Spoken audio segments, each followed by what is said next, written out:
know, it's your girl Chloe, and this is Clospick on Bodyguard TV. Okay, y'all. So I got my friend in the yo today, okay? She is an actress, a dancer, a director in the making, okay? She going to school, y'all, okay? So you ain't got the credits, and I don't know what you're talking about. And a filmmaker. So I got Nykol in the studio. Hey, y'all. How y'all doing? Okay. All right, so I'm just going to jump straight into it. That's how you do it. Okay. So I just want to know what first sparked your passion for acting, filmmaking? I would honestly say it was just childhood. Like growing up watching Martin, I can literally remember it's an episode where Pam, they go to the dentist and she starts acting like Martin, and I literally used to like recreate that at home. It's like I used to just perform for the house and talent shows at home. So it was just always something in me. And growing up, I got into like basketball.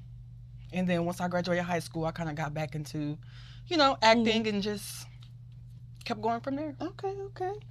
Okay, look, hold up, y'all. Let me take it a step back, okay? Because I forgot to say my Fort Worth friend, okay? Funky Town. Because it's Funky Town over here, okay? I know I rep Fort Worth to the fullest, Okay. All right. So I saw you started school, LA Film School. Okay, online. yes, I did. So how's that been?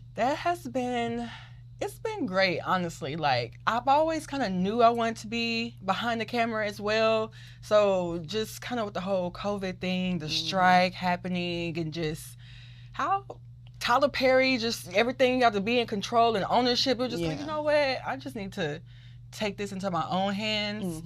And then with going to film school online, you get the equipment. Oh. Yeah, so I literally have everything I need to make a movie because since I'm not there to be able to utilize the school, they send you everything you need. That's dope. Yeah, so. I made it sign up. Yeah. Liz, girl, I got a Mac, I got a Black Magic camera, I got boom mics, lights. Okay, baby, I'm finna sign up for LA Film. they literally provide you with everything, and then they take you through everything, and they teach you how to be a filmmaker. So just in case you don't have an editor, you don't have such and such, you can do it yourself if you want to. No, that's dope. That's dope. So what has been your biggest challenge in like balancing film school, acting, learning about directing, being on sets? Because you on the set every time I look up, I'm like, hold up. Like, I'm slacking. Like, let me get back on the sets. I just love to learn. And then, that's also the best way. Like, a lot of people tell you don't need school. Like, it's being on set and the experience is what you need. I just really wanted the equipment. And also, I just really wanted the industry standard as well to just kind of know what I'm doing outside the box or what I'm doing correct or, and why not? Charge it to the tuition. Right. Okay, so I'm sorry, but what was the question? Did I answer the question? You answered it. I did. Okay. Gotta bring me back, girl. All right. Okay. So, was there a specific moment whenever you knew, like, this is like, okay, now this is the career path I want to take? I've always knew. I've always. It's been in me. It's really been like a passion of mine. Like, I literally don't see me doing anything else. You know how they ask you like, what's something that you wouldn't do if you weren't getting paid? I would be on set all day, directing, acting, something, somewhere, crafty. Script supervisor, something. Crafty is important. Okay. We need those snacks. Okay. Because that's where we go to straight crafty food, craft services. So yeah. Okay, so I do want to say congratulations on booking Frenemies. Thank you.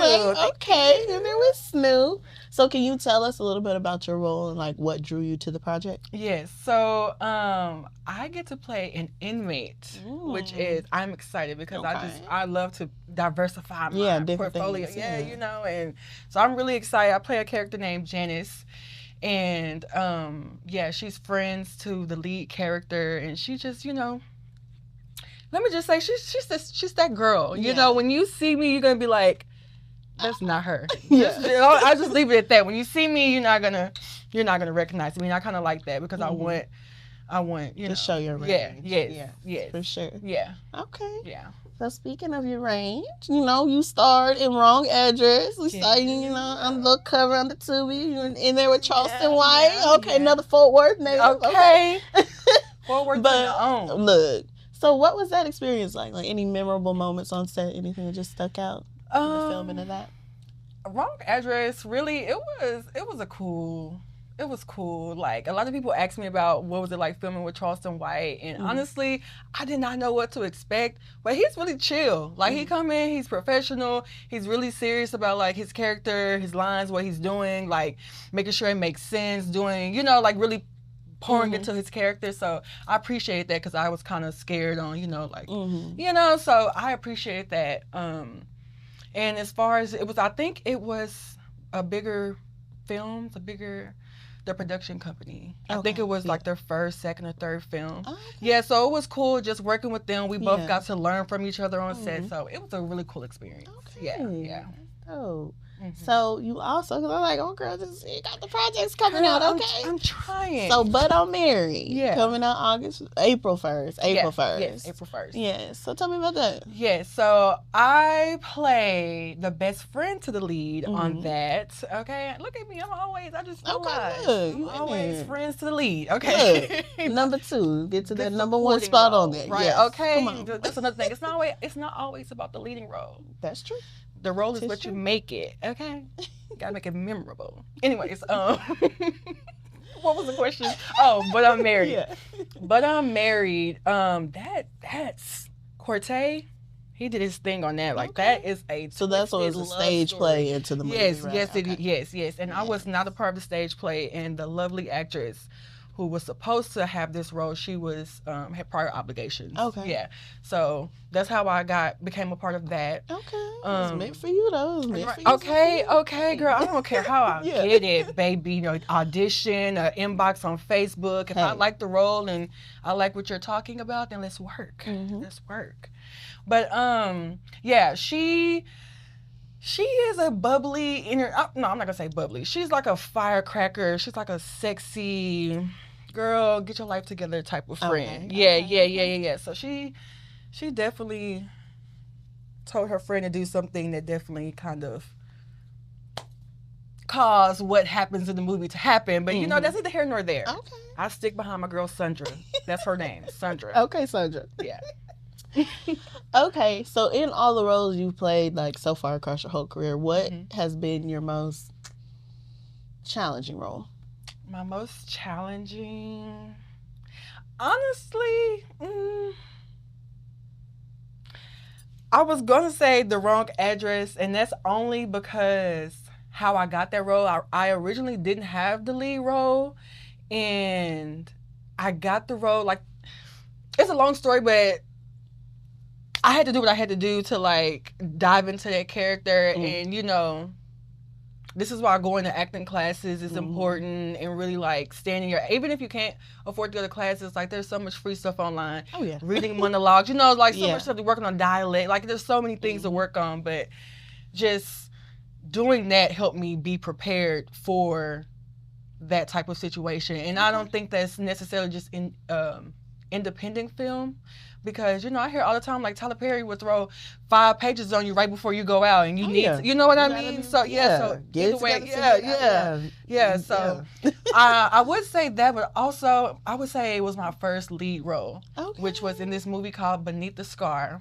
I really wish they would put it on Tubi. It's on Amazon, but they need to put it on Tubi. It's a domestic, it's about domestic violence, and I end up in a very, like, it's a great movie, and the person I had to play, I've never been through any domestic violence or anything, so I really, you know, talked to victims and did my research. Yeah, you know, and I really, like, and I'm very empathetic. Like, I am an advocate. Like, you know, when I hear about women getting abused, I feel like it's me. Like, I don't know if something happened to me in my past life, but you know, like, I don't know. It just I feel it. Yeah, okay. I'm a bleeding heart too. Yeah. So I would say that was my heart. That was the hardest role to have played so far.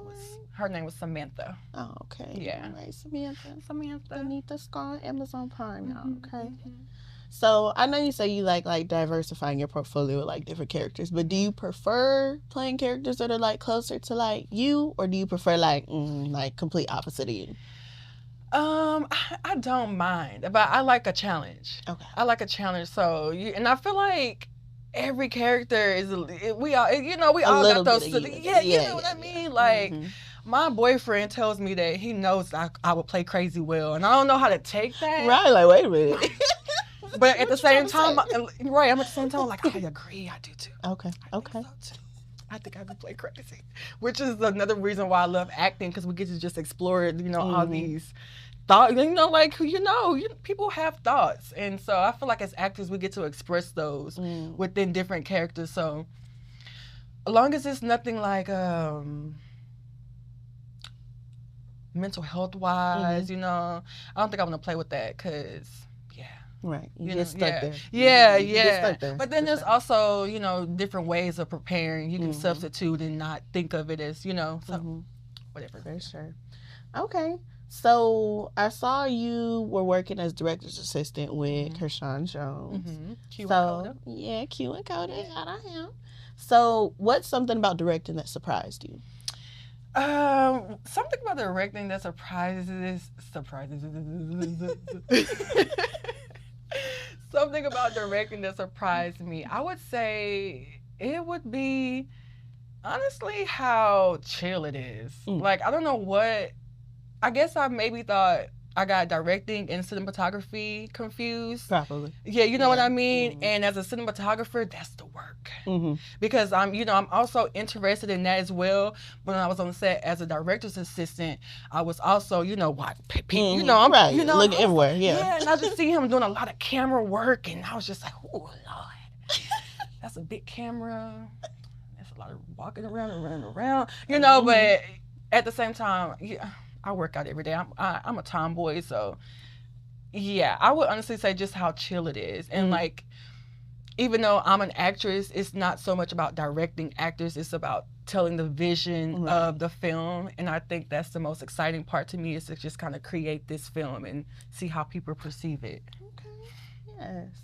Okay, so I also saw you started your own production, Crown Royalty Productions. Yes, I did. So what inspired you to start that? Okay, so what inspired me to start that was actually crazy story. So we're gonna make it a short one. So you know how a lot of British actors are coming over, taking all. So I was like, accent to a T though. To the T.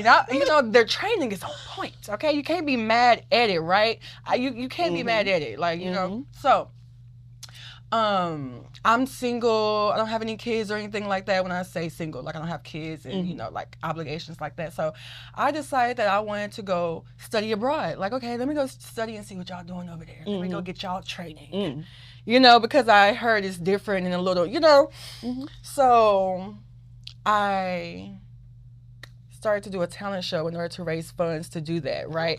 But then I was like, okay, but I don't want to just do it for that. Like, so basically I'm a multi-talented person. So I was like, okay, I'm going to be directing, I'm going to be doing movies. I also want my production company to be community-based and to be, I want to be in the community and not just like finding, I want to build actors out of the hood, because I'm from the hood. Okay. You know what I mean? So, Southside. Okay. Fort Worth, Texas. So I really want to be, and I'm also Nicole love the kids. So I really want to be involved with the youth in the community. So all of that ties into, I just need to have my production company. It's time to do it. I'm in school. My mom is a foster parent, and she did a play last year, which I directed. It was my first stage play. Yes, called A Child's Cry. And actually, Keita the Great, I don't know if y'all know him. He's like a very popular dancer. Okay, yeah. He was actually, no, he's not from here. He's from LA. Oh, okay. Or San Francisco, LA. Somewhere. Somewhere over there.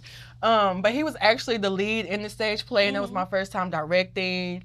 And so we're actually turning that into a short film. So it's kind of like, everything was just aligning to make the production company. So, yeah, long story short. Yes. Okay, so what kind of stories or projects are you like most passionate about bringing to life? Black people. Our stories, real stories, things that are just, I'm really into what's going on now. So like a lot of the stuff that I feel like you see in the shade room, like just something a long time ago, the whole cheesecake thing, you know, like just putting those type of topics in the movies, but addressing them in a different way. You know what I mean? And just giving us a different voice other than just the thug and the whore and the pimps and the drug dealers and the rappers and you know what I mean? Yeah, just the strippers and a little touch. Yeah. And I'm not saying anything was wrong. Music, right. I'm not saying anything was wrong with that because, like I said, I'm from the hood, so you know I can represent for the sexy reds. And I can also represent, you know, but I'm just saying, like, I understand, I understand her. You know, I understand what she represents because I was around that. But also at the same time, I can get with you with Michelle Obama. Okay. So, what's one film that you think every film student should study? Ooh, that is a good one. A film that I think everybody should study. See, what I'm going to say is,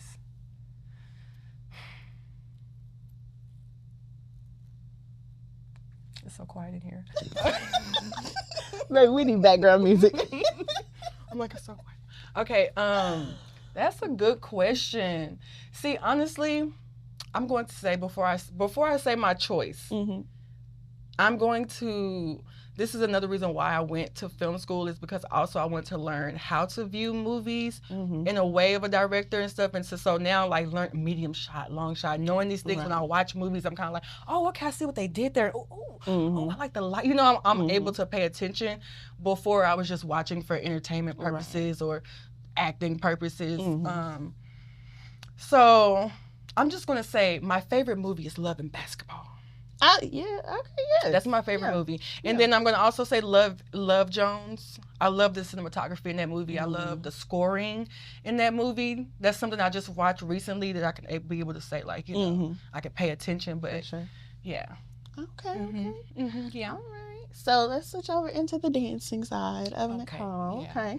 So Heels on Heels. Heels on Heels. That's a unique name. Yes. So where'd that come from? What's the Because I'm all about healing. Okay. I mean, I feel like we all about healing, whether you know it or not. But dance has been something very healing for me. It started out as a hobby. I mean, essentially it's still a hobby. I really don't do it for money. You really don't make much money as a dancer anyway. You know what I mean? But I really just enjoy being around women. Like, you know, the men, they be like, oh my God, y'all shut up, all that screaming, clapping. But I love it. I love their empowerment. I love to just feel good, look good. So that's just kind of where it came from. It was just kind of like healing on heels. It's a space to come, self-love, look good, feel good, vibe out to your favorite song. And I really like, what I say in my class is, it's like, you know, back in the day when you used to be with your cousins making up routines. That's exactly what it is. It's like no pressure. Sometimes I may do the wrong move. I'm like, what's the move? Do y'all want to do that? Or should, you know, like, so it's like no pressure at all. So, yeah, that's where it came from. And dance is actually healing as well. Like, we hold a lot of tension and stress in our bodies as women and emotions, and actually dance helps to release that. Like, you'll see people crying sometimes while dancing. So, that's where it came from. Healing on heels, healing on heels. So for someone who's never taken a heel dance class, because maybe I done took one and quit, I did dance in college, but I didn't do no heels. So what can they expect coming into like a heel dance class for the first time? With my dance class, what you can expect is a loving environment, a no judgment zone. Like at first you may be a little like nervous and like, you know, because you see the professionals online, but my class is not that. This is just really like chill. You should just expect to come feel good. I encourage women to come looking good, because you know when you look good, you feel good. But yeah, I encourage women just to come looking good and just doing the dance, enjoying the women, sipping some wine if you drink. We have a little sister circle at the beginning, get to know each other, because I don't want it to just be, you know, we just come and dance. Like, because, you know, a lot of women are looking for community and friends, and, you know, so I like for us to just sit and talk for a minute. And a lot of people are depressed and stuff, too, so I like to kind of just open the floor for people to just talk. So, yeah, it's more than just a dance class. It's more than just a dance class. We go out sometimes outside of dance. We go to a club after. Not the club. But we go to like a bar, or go out to eat or something after. So, yeah. Okay, yes, that's a dope concept. For sure. Okay. So we're getting to the last of your question. So if you could play one type of character for the rest of your career, what would it be? One type of character? You stuck in the series. I'm stuck in the contract for life. Okay. Okay. Damn. Okay. That's the money though. Series. That is. That's what it is. Yeah. You know, Angela's doing 911 right now. Okay. What would it be? You know, honestly, I'm gonna say something like a goddess or something. Okay. Like a queen. A queen. Yeah. All right. Okay. Yeah, something you in Game of Thrones or something. Yeah. Even though I've never seen that, but yeah. I've only seen like half of an episode. Okay. So. Okay. So yeah, you can. Okay. Bridgerton. Really? Okay. I seen Bridgerton. Yeah, me too. I like Bridgerton. Yeah. Yeah. Okay. And then my last question is: if you were directing a film about your own life, who's playing you, and who's playing your worst enemy? Ooh. Like famous celebrities, like actors, or just like who's playing me? That's crazy. Wow, I've never thought about that. Who's playing me? Chloe. Who's playing you? You know, I can say who would be playing like my worst enemy. That's what you said. Ryan Destiny. It's just something about her look. Yeah. She just got that mean. She's very pretty, but she's very gorgeous. But I'm pretty sure she's mean probably nicest girl. person ever, probably. But that face, I just feel like, you know what I mean? So definitely, it would be Ryan Destiny, and then to play me. I don't know. Okay, that's a valid answer. I think. Yeah. That's so good. I'm really thinking and I'm saying people in my head, but I'm like, no. Lavita, who is that? The one that played on the Steve Harvey show, not the bright one. Terry Vaughn. Oh, wait. Wendy Raquel Robinson? No, the other one. The darker skin? The one that went with Sid. Terry Vaughn. Terry Vaughn? Okay. That's all right. Terry Vaughn? I can see I like Terry Vaughn. You can see that? You can see that? Ooh, that's a compliment. So, okay. She like, know, Terry Vaughn is kind of like comedy. She's very, I like that. Okay. Terry Vaughn. I like that, yeah. Because they sleep on Terry Vaughn. That's my girl. Okay. All right. So tell everybody where to find you on social media. That's your camera on the right. Right. This is me. Hey, y'all. You can find me on Instagram at Nykol Harris, and that's spelled Nykol Harris. TikTok, that's Nykol. And that's, pretty much it. That's it. Okay. All right, y'all. Oh, wait. Go ahead. Kick it back. Hill on Heels page. I mean, you can, if you follow you'll find it, but at Hill on Heels with 2 S's. 2 S's. 2 S's. That's a bit. All right. Okay, y'all. So, before we head out, we got to play a game. Ooh. We love a good game.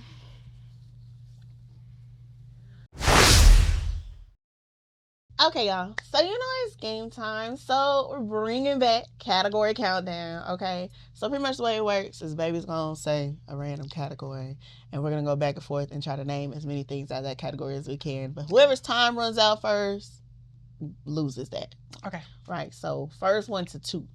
Okay. 2 categories up. 2 out of 3. Got to go best 2 out of 3. That's what I said, 2 out of 3. Okay. Yeah. 2 out of 3. Okay. Waiting on you. All right. And for the first category. I feel like you should go first so I know what's going on. I'll go first. Like if he said colors, I'll be like orange. He'd be like blue. Then I'll be like yellow. Okay. So like, yeah. See, at first I would just start going orange, blue, red, green. See? Okay. Just one. Okay, just said back and forth. Cool. All right. Gotcha. Okay. And your category is popular ice cream flavors. Chocolate chip. Butter pecan. Hold on. Oh! Give me a chance to start. I just started to talk. She just started going. Just throw them out there. All right, and those 2 answers have been stricken from the record too. Hey, that's crazy. I thought about that. I was like, All right. Okay. All right. So you starting, baby? Yes. Okay. All right. And go. Cookies and cream. Strawberry. Vanilla. Vanilla. Oh, okay. Napolitan. Challenge. That's not a flavor. That's Neapolitan is an ice cream flavor. You said a popular flavor. That's 3. That is Right. a popular It is a flavor. When popular. you go to the Chocolate ice chip cream cookie though. Okay, boom. Brownie fudge. Okay. All right. I think I ran out. I only get like 2 flavors. Cherries, pecan, and cream. What? That's a popular cherries, pecan. It is. Is it cherry pecan? Ben and Jerry's. Okay. Oh, you said cookie already? Oh, that's my time. All right, that's the time. Wow. It's okay. All right. Round goes to Chloe. That was Good. around.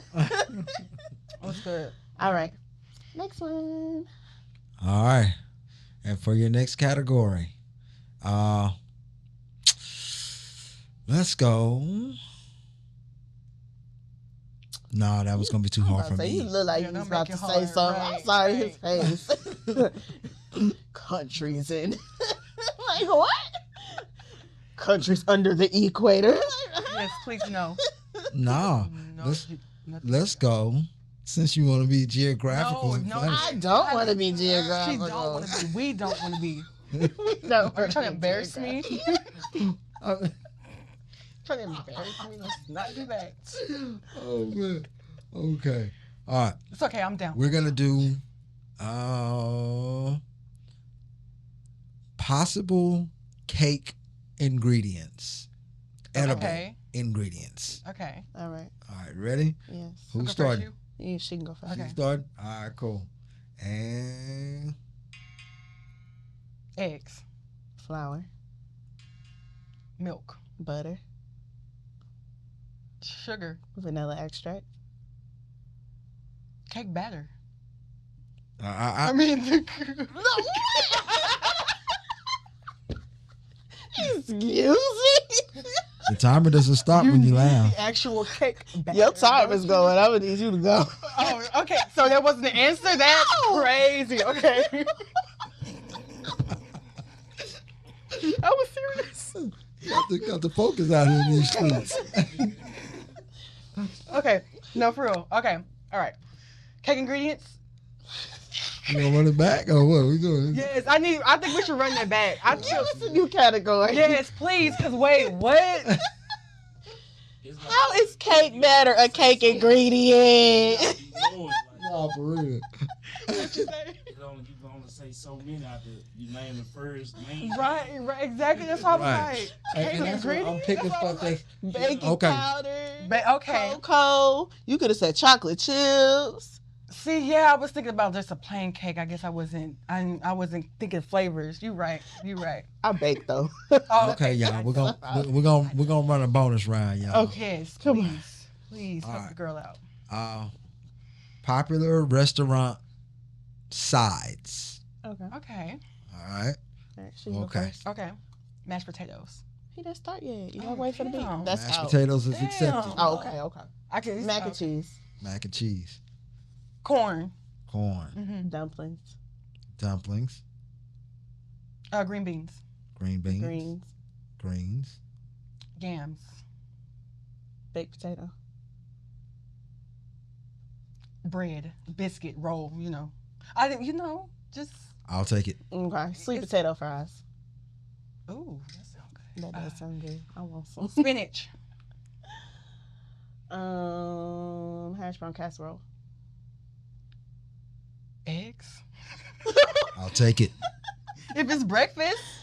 Okay, sorry. Bacon. Sausage. Cheese grits. All right. And point goes to Chloe once again. But that one was close, y'all. That was real close. That was close. I was running out. No, me too. That's why I was like, well, eggs. Back to the cake. All right. And for your winner, once again, yeah, Chloe. Dang, that's crazy. Okay, Somebody hey, come baby. beat you. People have beat me. Yes. Just okay. The last person didn't beat you. No. Okay. Yeah. Okay. So you just got you got a little streak right now. Just two. Okay, just two. That's a little streak. But he the music guy, so I feel like I just messed myself over on that one. Okay. So I don't feel like I'm finna win the next one. Yeah. But yeah, it's okay. I'm not a sore loser. Right. Yeah. Okay. Okay, but y'all. Okay. So we got Nykol here. Thank you so much for coming. It's Clospick, and we out. Thank you for having me. For sure.